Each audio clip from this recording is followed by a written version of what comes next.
Hello students, I am Professor Seema Karade from Mirabai Sound Polytechnic, and today we are going to learn our basic science physics practical number 4, that is Ohm's law. So today we are going to perform our practical, that is Ohm's law. We are going to verify the Ohm's law by using today's practical. What is the course outcome related to this practical? To apply the principle of electricity and magnetism to solve the engineering problem. So we are going to apply some principles of electricity to solve some engineering problem. This is our course outcome. And what is our learning outcome by this practical?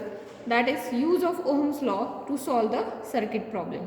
म्हणजे आपल्याला ह्या प्रॅक्टिकलमध्ये काय करायचं आहे की Ohm's law आपल्याला verify करायचा आहे. सो ओहम्स लॉ व्हेरीफाय करण्यासाठी आपण काय करणार आहे की सर्किट डायग्राम जी दिलेली आहे as per circuit diagram we are going to connect our voltmeter, ammeter, resistance, power supply, rheostat and key. These are the some resources for required for today's practical. आपल्याला काय काय लागणार आहे तर ह्या प्रॅक्टिकलसाठी आपल्याला पॉवर सप्लाय लागणार आहे. पॉवर सप्लाय जो आहे that is battery is of 0 to 12 volt. आपण 0 to 12 व्होल्ट सिलेक्ट करू शकतो. हा बॅटरीचा रेंज आहे. त्याच्यानंतर ॲमीटर आपल्याला लागणार आहे. ॲमीटर जो आहे तो आपण 0 to 5 ॲम्पियरपर्यंतचा घेणार आहे. So 0 to 5 ampere this is the range of our ammeter. And what is voltmeter? Voltmeter जो घेणार आहे तो आपण 0 to 1 व्होल्टचा सिलेक्ट केलेला आहे. 0 to 1 व्होल्टपर्यंतचा आपण व्होल्टमीटर यूज करणार आहे. त्यानंतर रिओस्टॅट यूज करणार आहे या प्रॅक्टिकलमध्ये. रिओस्टॅट जो आहे तो आपण 0 to 500 ओहम एवढ्या रेंजचा घेतलेला आहे. त्यामध्ये आपल्याला कीज लागणार आहे. रेजिस्टन्स वायर असेल, मल्टीमीटर, डिजिटल मल्टीमीटरचं सुद्धा आपण यूज करणार आहे. So these are the resources which are required for our today's practical.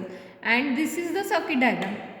As per this circuit diagram, if you observe, this voltmeter is connected parallelly across the battery or power supply, and you have if you observe, the ammeter is connected series with this power supply and the conductor or the resistor. This is denoted by R, voltmeter is denoted by V, ammeter is denoted by A, and this is the rheostat, and this is the key is used. So this is about our circuit diagram. Circuit डायग्राममध्ये काय केलेलं आहे? Circuit डायग्राममध्ये ammeter जो आहे तो सिरीजमध्ये जोडलेला आहे विथ द रेजिस्टन्स, आणि व्होल्टमीटर जो आहे तो पॅरलल ॲक्रॉस जोडलेला आहे पॉवर सप्लाय किंवा बॅटरीच्या. त्याच्यानंतर आपल्याला रेंज फाइंड आउट करायची आहे. व्होल्टमीटर आणि ॲमीटर जी रेंज आहे ती आपल्याला माहिती आहे की 0 to 5 मॅक्झिमम आणि मिनिमम रेंज. मिनिमम आपण 0 पासून सुरुवात करू शकतो ॲमीटरमध्ये, 0 पासून रिडिंग, आणि कितीपर्यंत घेऊ शकतो आपण 5 ॲम्पियरपर्यंत घेऊ शकतो. So this is the range of ammeter. आणि व्होल्टमीटर जो आहे ते आपण स्टार्टिंगचं रेंज मिनिमम रिडिंग 0 घेऊ शकतो आणि मॅक्झिमम किती घेऊ शकतो 1 व्होल्टपर्यंत घेऊ शकतो. So ammeter, what is the use of ammeter? सर्किटमध्ये ॲमीटरचा यूज काय आहे? you are using ammeter for the measurement of current. म्हणजे जो करंट आहे सर्किटमधून जो काही करंट फ्लो होणार आहे तर तो आपण ॲमीटरच्या साह्याने मेजर करू शकतो. And what is the use of voltmeter? सर्किटमध्ये व्होल्टमीटरचा यूज काय आहे की व्होल्टमीटर म्हणजे आपण जेव्हा सर्किट ऑन करणार आहे, स्विच ऑन करणार आहे, तेव्हा त्यामधनं जे काही पोटेन्शियल डिफरन्स अप्लाइड केलेला आहे ॲक्रॉस कंडक्टरच्या ॲक्रॉस आहे ते पोटेन्शियल डिफरन्स मेजर करण्यासाठी आपण व्होल्टमीटर यूज करणार आहे. व्होल्टेज, थोडक्यात व्होल्टेज मेजर करण्यासाठी आपण व्होल्टमीटरचा यूज करू शकतो. And this is the rheostat. रिओस्टॅटचा यूज काय आहे सर्किटमध्ये की rheostat is use to vary the resistance. म्हणजे कंडक्टरच्या ॲक्रॉस जो रेजिस्टन्स आहे तो चेंज करण्यासाठी आपण रिओस्टॅट यूज करू शकतो. we can, this is the knob which is used to vary the resistance, used to select the number of coils here, and you can, in this way you can vary the resistance with the help of rheostat. rheostat ला 2 terminal असतात.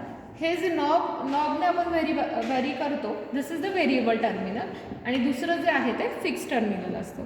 So this is about the rheostat. आणि ही battery आहे, battery that is a power supply. आपण power supply जो सर्किटला देणार आहे तर त्याच्यामध्ये आपण ही 0 to 12 व्होल्टपर्यंतची बॅटरी आहे. त्याच्यामध्ये आपण डिफरंट व्होल्ट सिलेक्ट करू शकतो. 2 व्होल्ट आहे, 4 volt, 6 volt, 8 volt, 10 volt, 12 volt. Like this आपण कोणता पण आपल्या रिक्वायरमेंटप्रमाणे आपण पॉवर त्याला देऊ शकतो. This is called as a battery eliminator और power supply. And this is having a switch. And this is this battery is also having a two terminal, that is a positive terminal and another is a negative terminal. So this is about the circuit diagram, and today we are going to find out the least count of ammeter. So observation and calculation, what is the using of voltmeter and ammeter, we can find out the least count of ammeter. So what will be the least count for this ammeter? Suppose this is the range 0 to 5 ampere we have consider for ammeter. इथे जर बघितलं 0 आणि 1 मध्ये 10 lines आहेत. म्हणजे जेव्हा 1 ampere complete होतं तेव्हा 10 डिव्हिजन्स आहेत. For 1 ampere we have 10 division. So for 1 division the value of 1 division will be 0.1 ampere. So this is the least count of ampere. 0.1 ampere, this is the least count of ampere. And range already we have find out. So that is 0 to 5 ampere. What about the least count of voltmeter. Least count म्हणजे कमीत कमी reading आपण व्होल्टमीटरने किती घेऊ शकतो.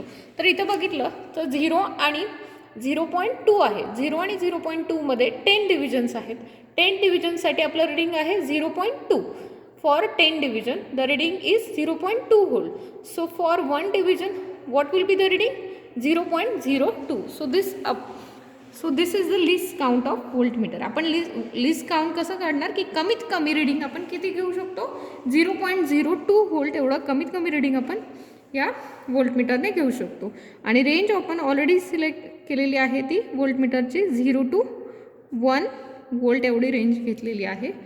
So this is about the least count and the range of ammeter and voltmeter. तर आपल्याला actually circuit ohms law जो आहे तो सर्किट डायग्रामप्रमाणे आपल्याला कनेक्ट करायचा आहे. त्यामध्ये कनेक्ट करताना मी ऑलरेडी सांगितलेलं आहे की ॲमीटर हा आपण सिरीजमध्ये कनेक्ट करणार आहे आणि व्होल्टमीटर हा पॅरलल ॲक्रॉस कनेक्ट करणार आहे. तर त्याच्यामध्ये ओहम्स लॉ आपल्याला माहिती असायला पाहिजे. We must know the Ohm's law. What is the actual Ohm's law. What we are going to verify. Ohm's law काय आहे हे आपल्याला माहिती पाहिजे. What is the statement of Ohm's law. Ohm's law gives the relation between the voltage and the current, that is the I. So voltage is denoted by V and current which is flowing through the circuit, that is denoted by I. So Ohm's law gives you the relation between V and I. So what is the relation between V and I? V is directly proportional to I according to Ohm's law.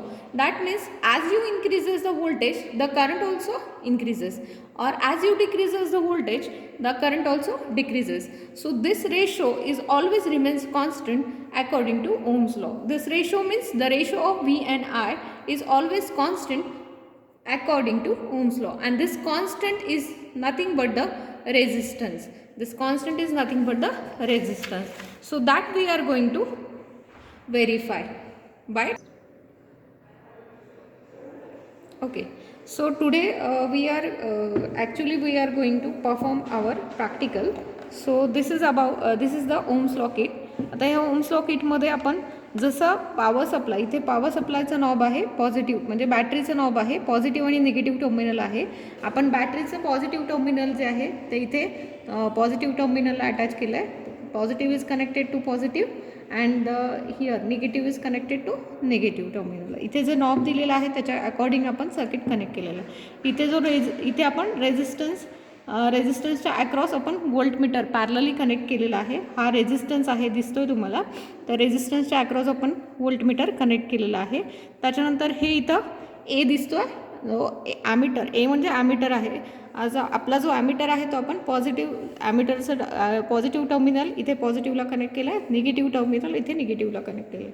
आणि इथे दिसतोय rheostat. हा rheostat जो आहे इथे green knob आहे. तर मग इथे हा जो ॲरोने दाखवला तो व्हेरिएबल टर्मिनल आहे. तो व्हेरिएबल टर्मिनल आपण व्हेरिएबल टर्मिनलला जोडलेला आहे आणि हे अक्रॉस फिक्सला जोडलेला आहे.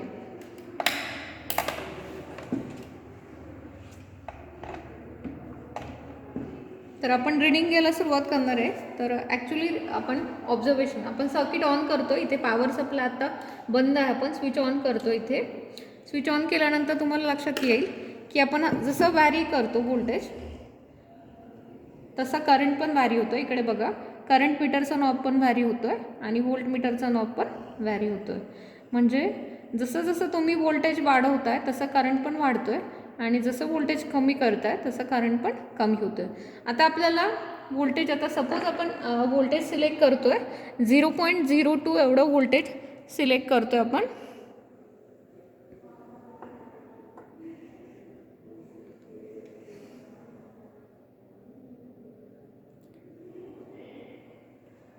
तर त्याच्या अक्रॉस करंटचं रीडिंग किती आहे तर ते आपण बघणार आहे. करंटचं रीडिंग बघतो आपण. बघा 0.02 एवढं मी रेंज सिलेक्ट केली, इथं दिसतं आहे 0.02. एक लाईन म्हणजे आपली किती आहे 0.02ची आहे. आणि इकडं करंट ॲम्पियरमध्ये दाखवणार आहे. करंट जो दिसतो आहे तो इथे तुम्हाला दिसेल. आपण ही खालची रेंज सिलेक्ट केलेली आहे, 1 ॲम्पियर करंट दिसतो आहे. म्हणजे आपलं जे पहिलं रीडिंग येणार आहे ते काय असणार आहे, व्होल्टेज आहे 0.02 आणि करंट इथे दिसतोय तो 1 ॲम्पियर आहे.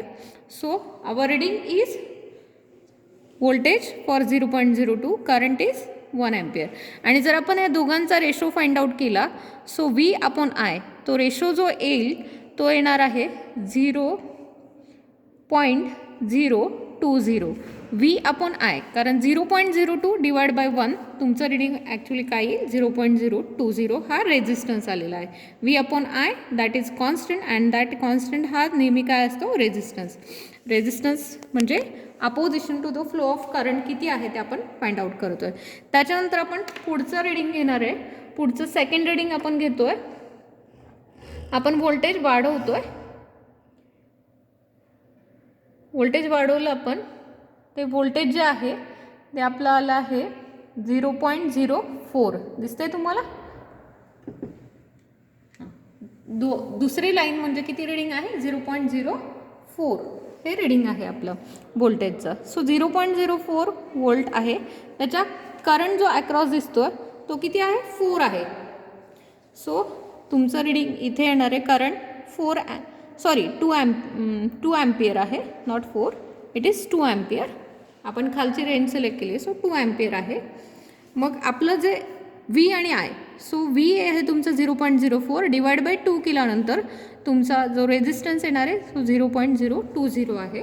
सो असंच तुम्हाला पुढचे रीडिंग तुम्ही घेऊ शकता. म्हणजे आपण पुन्हा पुढचं थर्ड रीडिंग जर आपण सिलेक्ट केलं तर आता हे आहे 0.06 दिसतंय तुम्हाला व्होल्टमीटरमध्ये 0.06 दिसत आहे. तिसरी लाईन म्हणजे 0.06 हे व्होल्टेज आहे. मग त्याच्या अक्रॉस आपण करंट किती आहे ते बघणार आहे.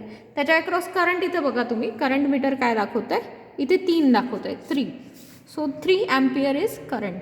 सो तुम्ही रेशो फाइंड आउट केला 0.06 डिवाइड बाय 3, अगेन जो हा रेशो येईल तो 0.020 येणार आहे. आता तसंच फोर्थ रीडिंग पण घेऊ शकता तुम्ही.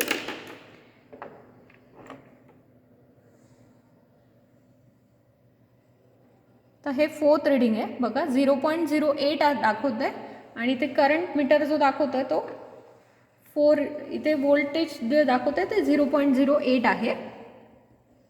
त्यानंतर करंट इथे दाखवतो आहे बघा, तुम्हाला करंट दिसेल 4 दाखवतो आहे 4 ॲम्पियर. सो तुमचं रेजिस्टन्स आलेलं आहे 0.020. हे फोर्थ रीडिंग आहे. असं तुम्ही 5वं रीडिंग पण घेऊ शकता. सो 1 ॲम्पियर इथे हे दिसतं आहे 0.1. मग ते तुम्हाला इथे 5 येणार आहे exactly. So you can calculate like this. You can so I will write like 0.10 here 5. so last reading will be 0.020. So switch बंद केला आहे मी. त्याच्यामध्ये आपण हे 5 रीडिंग घेतलं. तुम्ही 3 किंवा 4ही रीडिंग घेऊ शकता. आणि हे रीडिंग्स घेतल्यानंतर तुम्हाला लास्टला ॲव्हरेज फाइंड आउट करायचं आहे. रेजिस्टन्स आहेत, आपण वेगवेगळ्या व्होल्टेजसाठी आपण करंट मेजर केला आहे आणि त्यानंतर व्होल्टेज आणि करंट ह्या दोघांचा आपण काय फाइंड आउट केला आहे, रेशो फाइंड आउट केला आहे. आणि रेशो जर बघितला तर तो ऑलमोस्ट सेमच आहे. मग ॲव्हरेज जे आहे तुमचा ॲव्हरेज रेझिस्टन्स मीन रेझिस्टन्स जो येईल तो 0.020 आलेला आहे. So this is about the observation table. आपण इथं यूज केलं आहे काय, ॲनालॉग व्होल्टमीटर यूज केलेला आहे आणि ॲनालॉग ॲमीटर यूज केलेला आहे. त्याच्याऐवजी तुम्ही डिजिटल मल्टीमीटर यूज करून सुद्धा डायरेक्टली व्हेरीफाय करू शकता Ohm's law. Ohm's law verify करताय म्हणजे तुम्ही V आणि I हा रेशो कॉन्स्टंट आहे हे आपल्याला या प्रॅक्टिकलमध्ये व्हेरीफाय करायचं आहे. सो आपण instead of this analog ammeter, instead of this analog voltmeter, we can use the digital multimeter for the measurement of voltage as well as the current. So we will use the, for next part of the same practical, आपला next part काय आहे, आपण multimeter use करून ammeter आणि व्होल्टमीटरचे readings घेणार आहेत. Okay, so our second part, that is by using multimeter we are going to verify the again Ohm's law. हा multimeter we are using this multimeter as a current meter आणि ह्याची range आपण select केली दिसते तुम्हाला नॉबमध्ये 10 ampere range select केलेली आहे, 0 to 10 ampere. So मल्टीमीटरमध्ये ॲमीटरची range जी आहे ती आपण सिलेक्ट केली आहे 10 अँपियर. हा आपण करंट मीटर म्हणून यूज करणार आहे. हा digital multimeter we are using as a voltmeter आणि तो व्होल्टमीटरची रेंज आपण सिलेक्ट केली आहे 20 व्होल्ट, म्हणजे 0 to 20 व्होल्टपर्यंतचं रिडिंग आपण याने घेऊ शकतो. म्हणजे इथे range of multimeter as for a voltmeter is 0 to 20 volt. त्याच्यानंतर range of multimeter as a ohmmeter कोणती पण आपण इथली रेंज सिलेक्ट करू शकतो, 2 मेगा ओहमपर्यंत आपण घेऊ शकतो. So 0 to 2 mega ohm this is our ओहममीटरची रेंज आहे. इथं ओहममीटरने आपण रेझिस्टन्स पण मेजर करू शकतो. सो आपला ऑब्झर्वेशन टेबल नंबर 2 त्याच्यामध्ये सेम आपल्याला पहिल्याच पार्टप्रमाणे रिडिंग्स घ्यायचे आहे. मग डिफरंट व्होल्टसाठी आपण डिफरंट करंट मेजर करणार आहे.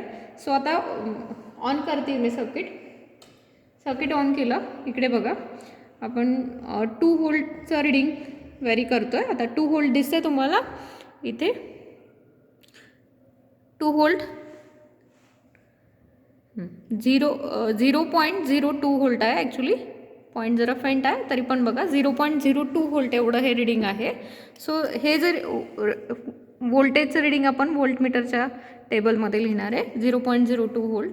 त्याच्या ॲक्रॉस जे करंटचं रिडिंग आहे ते 0.64 आहे, ते आपण इथे लिहितो आहे 0.64. त्याच्यानंतर आपल्याला काय करायचं आहे, कॅल्क्युलेशन करायचं आहे. कॅल्क्युलेशन कसं करतो आपण, V/I 0.02 डिवाइड 0.64, रिडिंग किती आलं आहे 0.031 एवढं रिडिंग आलं आहे ओहम. हे तुमचं रेझिस्टन्स आलं आहे.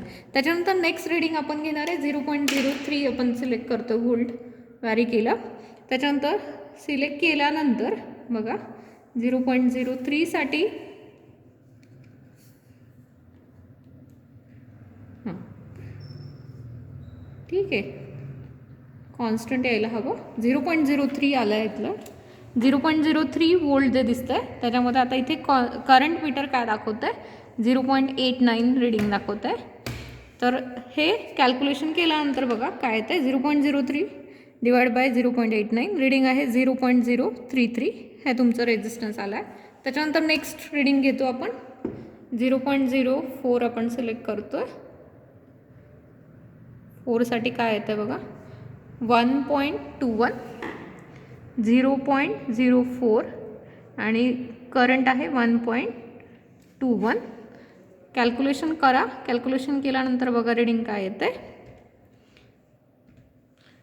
कॅल्क्युलेशन केलं आहे आपण, कॅल्क्युलेशन केल्यावर रिडिंग आलं आहे 0.033 तुमचा रेझिस्टन्स आलेला आहे. आपण कॅल्क्युलेशन 0.04 डिवाइड बाय 1.21 केलं आहे. नेक्स्ट आपण रिडिंग घेणार आहे 0.05.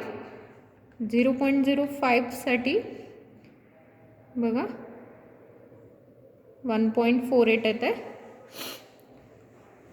0.05 हा व्होल्टेज आहे आणि इकडे करंट मीटर काय दाखवतं आहे 1.48. मग कॅल्क्युलेशन करायचं आहे. कॅल्क्युलेशन केल्यावरती बघा 1.48 इज इक्वल टू 0.033 हे रिडिंग आलं आहे. नेक्स्ट आपण 6 घेऊ शकतो. 0.06 आलेलं आहे. 0.06साठी रिडिंग घेत आहे बघा 1.70. 0.06 इथे येतं 1.70. कॅल्क्युलेशन करून बघू आपण. 0.06 डिवाइड बाय 1.70 तुमचं आलं 0.035. सो ऑलमोस्ट जर तुम्ही रेजिस्टन्स बघितलं तर ऑन ॲन ॲव्हरेज 0.03133 असं कॉन्स्टंट तुमचं रिडिंग येत आहे. सो त्याच्यामध्ये आपण ॲव्हरेज फाइंड आउट करूया. याचं ॲव्हरेज कसं फाइंड आउट करायचं? Addition 0.031 plus 0.033 plus 0.033 plus 0.033 plus 0.035 सगळ्यांची ॲडिशन केली डिवाइड बाय 5 ॲव्हरेज येणार आहे 0.033. हे तुमचं मीन ॲव्हरेज रिडिंग आलं आहे 0.033. So this is your resistance. मग तुम्ही बघितला पहिल्या पार्टमध्ये सुद्धा आपला रेजिस्टन्स हा कॉन्स्टंट आला होता. V आणि I हा जो रेशो आहे that is always constant. So in this way we have prove our relation between V and I. Ohm's law आपण व्हेरीफाय केलेला आहे. मग व्हेरीफाय केल्यानंतर पुढचा पार्ट आहे आपला रिझल्ट आपण लिहिणार आहे ऑब्झर्वेशनमध्ये. Resistance from a given wire by using voltmeter आणि ॲमीटर. मग आपला रेजिस्टन्स जो आहे तो किती आलेला आहे फ्रॉम ऑब्झर्वेशन 0.020 ओहम आला आहे. बाय युजिंग मल्टीमीटर किती आला आहे 0.033 ओहम एवढा आलेला आहे. मग आपण बाय ग्राफसुद्धा व्हेरीफाय करू शकतो. ओहम्स लॉमध्ये तुम्हाला माहिती आहे ॲक्च्युली स्टेटमेंट काय आहे Ohm's law? If the physical state of a conductor remains same the current flowing through the conductor is directly proportional to the potential difference applied across the conductor किंवा applied across the ends of the conductor. म्हणजेच काय की V is directly proportional to I, that is V upon I, this ratio is constant, this R is known as resistance. Resistance म्हणजे opposition to the flow of a conductor. मग आपण हे verify केलेलं आहे की Ohm's law by using ammeter, voltmeter and as well as multimeter. Okay. So तुम्ही graph पण काढू शकता. ग्राफ काढल्यानंतर हा जो ग्राफ येईल तो स्ट्रेट लाईन ग्राफ येईल. You can verify this and you can calculate by using graph also. Okay. तर आपला जे ग्राफ काढायचा राहिला होता तर तो ग्राफ आपण बघा इथे ड्रॉ केलेला आहे. तर व्होल्टमीटर आणि ॲमीटरचे रिडिंग्स जे आहेत ते यूज करून आपण एक्स आणि वाय वर्सेस वाय ॲक्सिसला आपण व्होल्टमीटरचे रिडिंग घेतलेत म्हणजे व्होल्टेज घेतलेलं आहे आणि एक्स ॲक्सिसला आपण करंट दॅट इज ॲम्पियरचे रिडिंग्स घेतलेले आहेत. मग ॲम्पियरचे रिडिंग्स घेऊन आपण जे 5 रिडिंग्स होते ऑब्झर्वेशन टेबल 1 यूज केलेलं आहे आपण. ऑब्झर्वेशन टेबल 1मध्ये जे आपण 5 रिडिंग घेतले होते ते 5 पॉईंट्स एक्स आणि वाय ॲक्सिसवरती आपण 5 डिफरंट पॉईंट्स प्लॉट केले. त्याच्यानंतर प्लॉट केल्यानंतर आपण एक ट्रायंगल काढला आणि स्लोप काढलेला आहे. Slope y2 minus y1 divide by x2 minus x1. Slope काढल्यानंतर आपल्याला व्हॅल्यू मिळालेली आहे बघा. हा पहिला आपला ग्राफ आहे. त्याच्यामध्ये व्हॅल्यू बघा 0.04 divide by 2 V upon I हा रेशो मिळतो. R इज 0.020 म्हणजे बाय ग्राफसुद्धा आपला R किती आलेला आहे 0.020. तो फ्रॉम ग्राफ आपण इथं लिहू शकतो व्हॅल्यू 0.020 ओहम एवढी आली आहे. आणि दुसरा ऑब्झर्वेशन टेबल होता आपला जो बाय युजिंग मल्टीमीटर आपण रिडिंग घेतले होते व्होल्टेज आणि करंटचे. तर त्याच्यामध्ये आपला R जो आला होता 0.33 आला होता बाय ऑब्झर्वेशन टेबल. आणि बाय ग्राफ काढल्यानंतर आपल्याला किती येतो? ग्राफ पण आपला सेम तसंच काढायचं आहे. वाय ॲक्सिसला आपण व्होल्टमीटर चे रिडिंग्स घेतलेले आहेत आणि एक्स ॲक्सिसला करंटचे रिडिंग्स घेतलेत. मग हा ग्राफ काढल्यानंतर सेम फॉर्म्युला यूज करायचा आहे. V अपॉन I रेशो येईल y2 minus y1 upon x2 minus x1. Slope जो येईल तो V अपॉन I येणार. सो R आपला आलेला आहे इथे 0.045 ओहम. सो Rची व्हॅल्यू आपली बाय ग्राफ एवढी आलेली आहे 0.045 ohm. So in this way we have calculated our result from observation also and from graph also. So V upon I, this ratio is constant. This is the Ohm's law. Here Ohm's law is verified.